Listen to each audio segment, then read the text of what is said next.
Welcome back to another technical video. Today, we'll be going through your question, answering it, and hopefully finding that solution that you need. Guys, remember to stay just a little bit crazy, just like me, and hopefully get through to that resolution. Let's get started.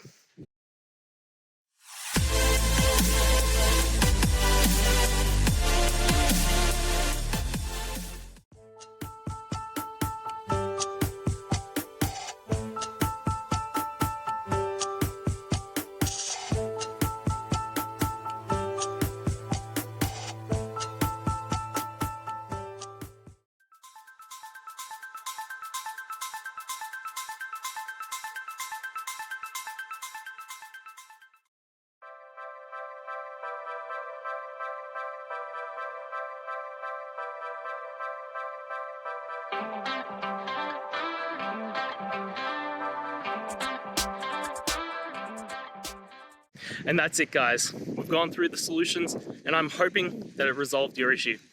If it did, please hit the subscribe button. I'd really appreciate it. And until next time, I hope you have a good one.